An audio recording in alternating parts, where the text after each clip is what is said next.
Hello and welcome to another video. It's your host LT19 or Ultimate Gamer 19,000, and I'm here today to present to you all the brand new 2024 Wizard. And yeah, let's just get right into it. But before you do, you have to make sure to hit that like, comment, and subscribe button. It benefits me more than you can imagine, and overall, it just helps me be more motivated to make my videos better and have them come out in time. Sorry for the late upload.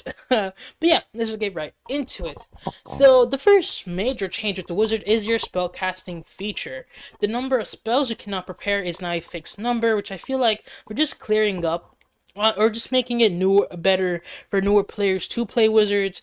It's better to just have a fixed number rather than a number they have to go search for in the spellcasting feature, then have to do math to yeah, it's just better to say, oh, look at your table, your class table, that's how many spells you can prepare, equal to your level. Honestly, I do very much enjoy that. You can now replace one cantrip each long rest. Pretty good. I mean, cantrips provide middling amounts of utility. So, alright, I think I'll take it. Your spell book can now be used as your spellcasting focus. Which, I mean, if you want to be a wizard that has, like, a scimitar in one hand, spell book in the other, you definitely can do that. Or if you can find a way to get a spell book that can, like, float in the air, so then you can always just have something like that. I mean, Or maybe if you cast levitate on your spell book and just have it with you. Oh, that's. I think that's definitely something you can do that can be pretty flavorful. Backing up your spellbook is now faster and cheaper. That's probably for the best. It's one of those really weird interactions where, like, yeah, if you're facing against a wizard and if you destroy their spellbook, they're kind of cooked.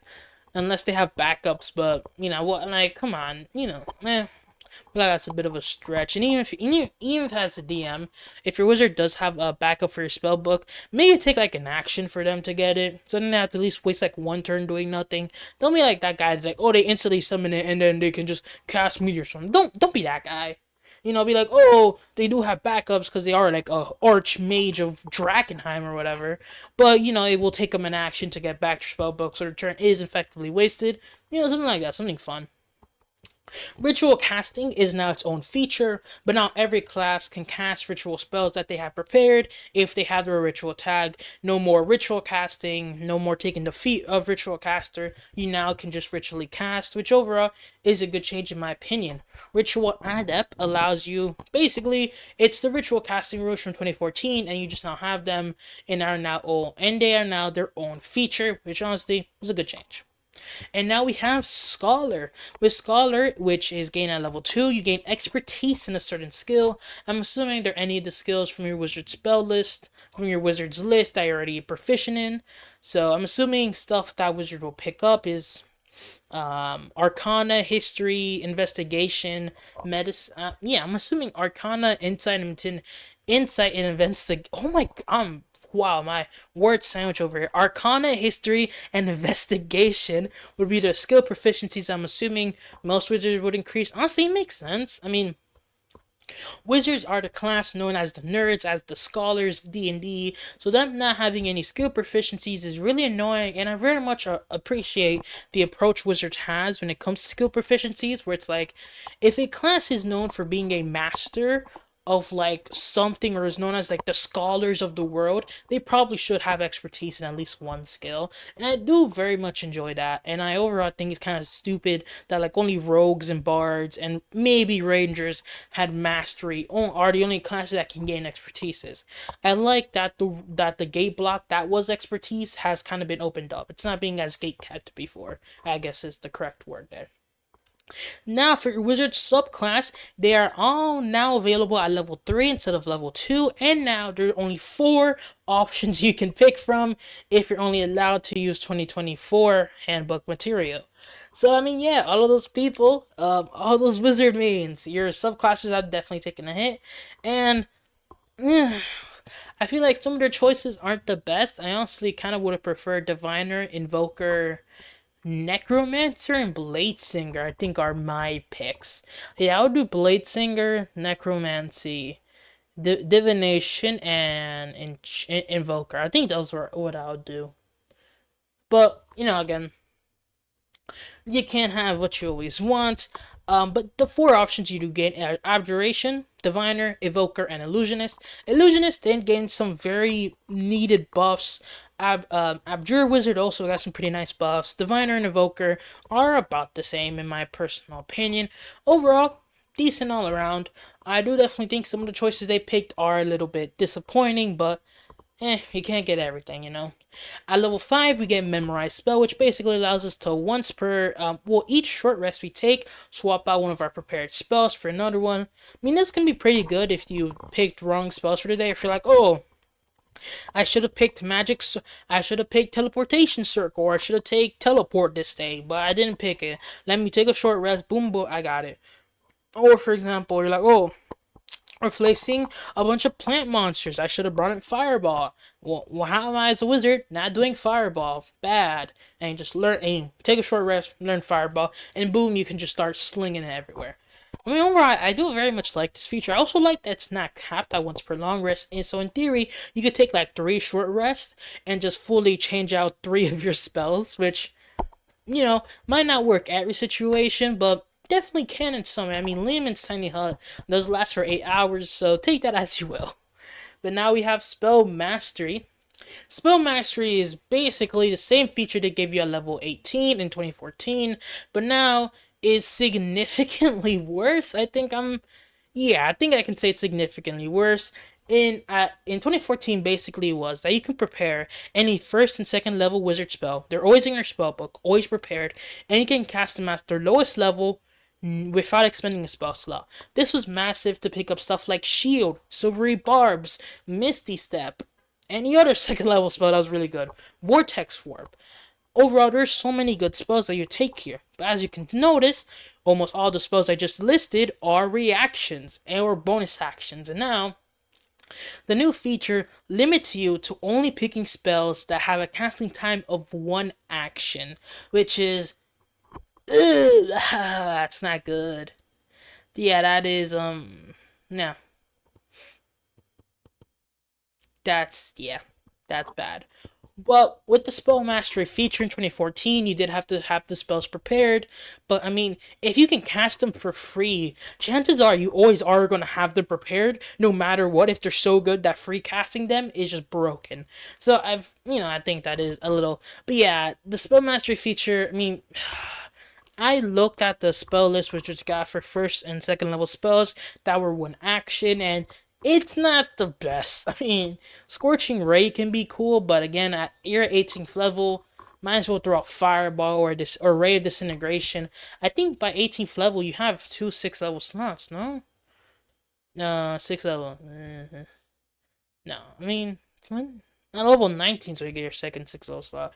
No, but you have access to 9th level spells.